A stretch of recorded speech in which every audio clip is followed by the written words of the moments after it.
गांधी की न्याय यात्रा कानपुर से कब गई, इसलिए कानपुर में उनकी न्याय यात्रा का कोई प्रभाव नहीं। क्या है कि अगर विश्व गुरु बनाना है, विश्व गुरु बनाने के लिए आपको अपनी जनता, अपने लोगों के लिए कार्य करना पड़ता है, उनके सारे सवालों के जवाब देने पड़ते हैं। कहीं ना कहीं कम से कम प्रेस कॉन्फ्रेंस सरकार के द्वारा की जाना, इसको कैसे जस्टिफाई करेगा? मणिपुर में हिंसा हुई, किसान आंदोलन अभी भी कार्यरत है, चल रहा है किसान आंदोलन। लद्दाख में सोनम वांगचुक जी ने 21 दिन का भूख हड़ताल करी, जिसका कोई भी नतीजा सरकार ने उस पर कुछ नहीं बोला। इस पर विश्व गुरु बनने के लिए भारत में ऐसा क्या होना चाहिए, क्या सरकार करेगी जो विश्व गुरु कहलाए? नमस्कार, मेरा नाम है अभिषेक पांडे और स्वागत है आपका बिहाइंड द स्क्रीन भारत पर। लोकसभा चुनाव सर पर है और इसी यात्रा में हम आ चुके हैं भाजपा कार्यालय। देवेंद्र सिंह भोले जी का ये कार्यालय है, जहां पर हम जानना चाहते हैं कि भाजपा किन मुद्दों पे चुनाव लड़ रही है।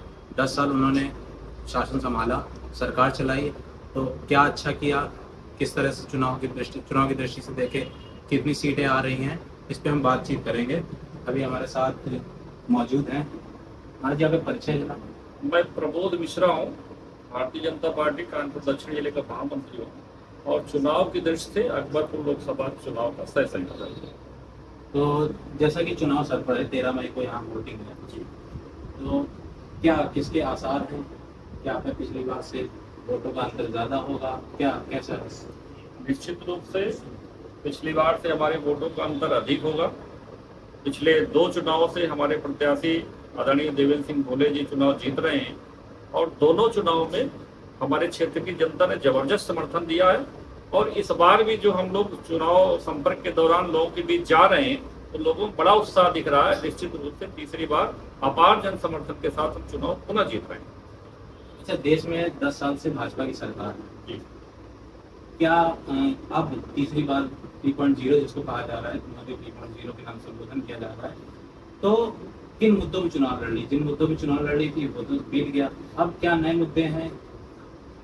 देखिए, भारतीय जनता पार्टी की सरकार पिछले 10 वर्षों से केंद्र में माननीय मोदी जी की लोकप्रियता लगातार बढ़ती जा रही है। देश को विश्व गुरु बनाने की ओर हमारे माननीय प्रधानमंत्री जी अग्रसर हैं। मुझे पूरा विश्वास है, मुझे ही नहीं देश की आम जनता को विश्वास है कि हमारा देश विश्व गुरु बनकर के उभरेगा।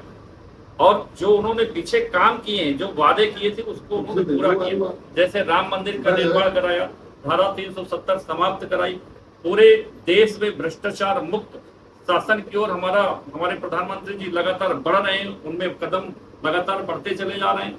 तो लोगों का विश्वास माननीय प्रधानमंत्री जी पर बढ़ गया है। निश्चित रूप से प्रधानमंत्री जी ने नारा दिया है कि अब की बार 400 पार, तो 400 पार के लक्ष्य को लेकर के हम चल रहे हैं और देश की जनता का अपार जन समर्थन हम सबको मिल रहा है और निश्चित रूप से देश हमारा विश्व गुरु बनेगा। इस संकल्पना के साथ में देशवासी हमारे भारतीय जनता पार्टी को चुन रहे हैं। मोदी जी को दोबारा चुनेंगे और तीसरी बार प्रधानमंत्री जी मोदी जी बनेंगे। आपके जवाब से मेरे मन में एक सवाल उठा है और मैं चाहूंगा आप दर्शकों को बात क्लियर करें। जैसे कि आपने बोला देश को विश्व गुरु बनाना है, जैसे कि एक स्टूडेंट होता है, वो उसको ग्रेजुएट कहलाने के लिए पहले 12th करना पड़ता है, फिर ग्रेजुएशन की डिग्री करनी पड़ती है, तो ग्रेजुएट कहलाता है। विश्व गुरु बनने के लिए भारत में ऐसा क्या होना चाहिए, क्या सरकार करेगी जो विश्व गुरु कहलाए? देखिए, ये राम राज की ओर हम लोग अग्रसर हैं। उत्तर प्रदेश में जैसी स्थितियां थी पहले 2012 के पहले की स्थिति जो थी, 14 का इलेक्शन हुआ, माननीय प्रधानमंत्री जी मोदी जी प्रधानमंत्री बने, 17 में इलेक्शन हुआ, योगी जी मुख्यमंत्री बने। इसके बाद उत्तर प्रदेश लगातार बदलता हुआ चला गया, दंगा मुक्त उत्तर प्रदेश हो गया। जो पहले आए दिन दंगे ही हुआ करते थे, जब ये सारी चीजें समाप्त हो जाएंगी और केवल उत्तर प्रदेश नहीं पूरे भारतवर्ष में जब ऐसी सारी चीजें समाप्त हो जाएंगी, देश प्रगति की ओर बढ़ता चला जाएगा, विश्व के तमाम देशों से भारत के संबंध मधुर हो जाएंगे, तो निश्चित रूप से विश्व के तमाम देश मोदी जी की लोकप्रियता को देखते हुए, मोदी जी को शीर्ष स्थान पर बिठाते हुए देश को विश्व गुरु की ओर निश्चित ले जाएंगे और हमारा भारत विश्व गुरु बनेगा। बहुत अच्छा बोला आपने।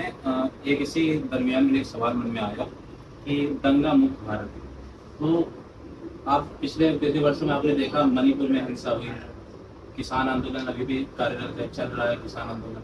लद्दाख में सोनम वांगचुक जी ने 21 दिन का भूख हड़ताल करी, जिसका कोई भी नतीजा सरकार ने उस पर कुछ नहीं बोला। इस पर क्या है कि अगर विश्व गुरु बनाना है, विश्व गुरु बनाने के लिए आपको अपनी जनता, अपने लोगों के लिए कार्य करना पड़ता है, उनके सारे सवालों के जवाब देने पड़ते हैं। कहीं ना कहीं कम से कम प्रेस कॉन्फ्रेंस सरकार के द्वारा की जाना, तो इसको कैसे जस्टिफाई करेंगे? देखिए, हम लोग बोलते कम है, करते ज्यादा है। जैसा कि आपको संज्ञान में होगा कि भारतीय जनता पार्टी अपने साथियों के साथ में पिछले 2 कार्यकाल से सरकार चला रही है। भारतीय जनता पार्टी की सरकार न बने, इसके लिए सारे विपक्षी दल एक होकर के, सारे लोग एक हो गए हैं और षड्यंत्र के तहत, चाहे किसान आंदोलन हो, चाहे मणिपुर का दंगा हो, ये सारे, आप देखिए जरा, किसान आंदोलन हुआ, उसमें कितने किसान थे? एक भी किसान नहीं था, सारे एक है, या तो कांग्रेस के कार्यकर्ता थे या तो विपक्ष के लोगों के कार्यकर्ता थे। निश्चित रूप से षड्यंत्र के तहत किसान आंदोलन को जन्म दिया और हमारी सरकार को बदनाम कराने के लिए दुनिया भर के आरोप लगाए लोगों ने। नहीं, इस जगह मैं आपसे पूछना चाहूंगा, किसान आंदोलन के दौरान मैं लगभग 1 से 2 हफ्ते उनके बीच रहा हूँ, तो कहीं ना कहीं मैंने देखा कि किसी भी पार्टी का उसमें इंटरफेयर नहीं है, किसान ही है। उनके बड़े सवाल कुछ सही भी हो सकते हैं, कुछ गलत भी हो सकते हैं, लेकिन इस पे मैं आपको बस काटूंगा कि किसान ही है वो। भाई देखिए, किसान किसकी प्रेरणा से जा रहे हैं? वो भारतीय जनता पार्टी किसानों के हित में न जाने कितने काम कर चुकी है।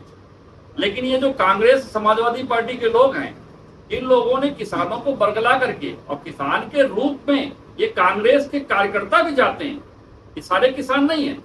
किसान, किस किसान के पास में लग्जरी कार होती है?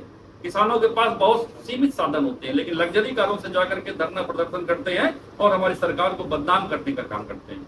निश्चित रूप से कांग्रेस का षड्यंत्र। आपकी बात क्या लग रहा है, कितनी सीटें भाजपा ऑब्टेन करेगी? हमने लक्ष्य लिया है अब की बार 400 पार। मुझे लगता है पूरे देश का ऐसा वातावरण है कि 400 पार होकर के ही रहेगा, और 400 पार होगा, सरकार हमारी पुनः तीसरी बार बनेगी। और हमारे सांसद जी आदरणीय देवेंद्र सिंह भोले जी, हमारे इस लोकसभा में लक्ष्य लिया गया है कि इस बार हम लोग 5 लाख से अधिक जीतेंगे, तो 5 लाख से अधिक वोटों के जीतने को हम लोग अग्रसर है। निश्चित रूप से ये भी लक्ष्य को पूरा करेंगे। कानपुर में कैसी तैयारियां चल रही हैं? कानपुर में तैयारी के बारे में बताइए, भाजपा की क्या तैयारी है? हमारी लोकसभा में, अकबरपुर लोकसभा में बूथ स्तर तक की स्ट्रक्चर पूरा कंप्लीट हो चुका है। हमने अपना BLO बना लिया, हमने अपना बूथ का एजेंट बना लिया, हमारा बूथ की समिति बन गई। बूथ में पन्ना पर्ची कौन वितरण करेगा, बस्ता कौन लगाएगा, एजेंट कौन बनेगा, हमने पूरी तैयारी कर लिया है।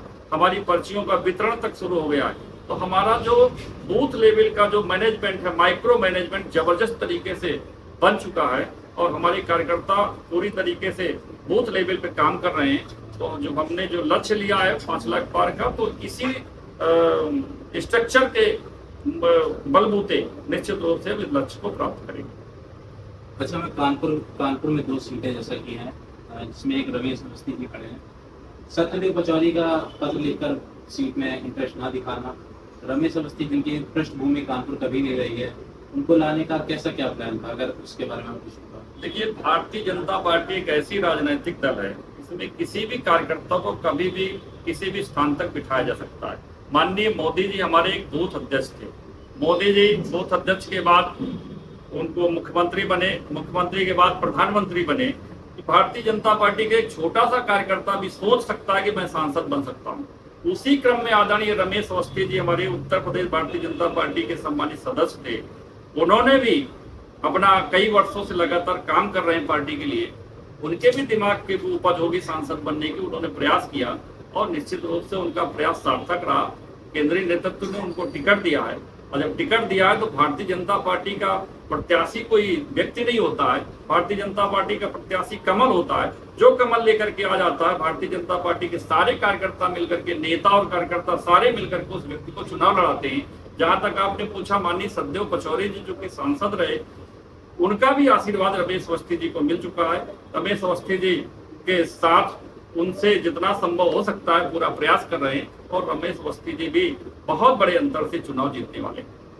कहीं न कहीं ये देखा गया है कि भाजपा कार्यकर्ता ही रमेश अवस्थी जी के खिलाफ है। प्रकाश शर्मा जी ने पत्र लिखा कि उनको बदलना चाहिए, प्रत्याशी भाजपा को इसके बारे में दोबारा सोचना चाहिए। तो इसमें क्या? देखिए, माननीय प्रकाश शर्मा जी हमारे बहुत वरिष्ठ नेता है, मैं उनके बारे में कुछ कहना उचित नहीं समझता हूँ। फिर भी अगर उन्होंने पत्र लिखा है, माननीय प्रधानमंत्री जी को, राष्ट्रीय अध्यक्ष जी को पत्र लिखा था, उनका व्यक्तिगत विचार है, व्यक्तिगत विचार से उन्होंने अवगत कराया। बाकी कार्यकर्ताओं में ऐसा कहीं कोई रोष नहीं है, किसी भी प्रकार का कोई दिक्कत नहीं है। सभी कार्यकर्ता मिलकर के उनको विधिवत चुनाव लड़ा रहे हैं और निश्चित रूप से हमें समझती बड़े अंतर से चुनाव जीतेंगे। कार्यालय में और भी लोग बैठे हैं। क्या नाम है आपका? मेरा नाम शिवबोधन मिश्रा है, मैं मंडल प्रभारी हूँ कल्याणपुर मंडल प्रभारी। राहुल गांधी जी ने अभी न्याय यात्रा करी, भारत जोड़ो यात्रा करी, इसका क्या इम्पैक्ट चुनाव में कुछ पड़ेगा? कानपुर में तो उनकी यात्रा आई नहीं, सुबह कभी अंधेरे में निकली और चली गई, पता ही नहीं लगा हम लोगों को कि राहुल गांधी की न्याय यात्रा कानपुर से कब गई। इसलिए कानपुर में उनकी न्याय यात्रा का कोई प्रभाव नहीं। कानपुर में कोई अंतर, और सीटों में कुछ अंतर आएगा? कोई अंतर नहीं, नहीं, ऑल ओवर सीटों में पूरे भारत में, पूरे भारत में तो जो नारा है 400 पार, मतलब 400 पार आएंगे। यूपी में 80 की 80 और भारत में 400। तो बहुत बहुत धन्यवाद आपका भी। जुड़े रहिए आप बिहाइंड द स्क्रीन भारत से। धन्यवाद।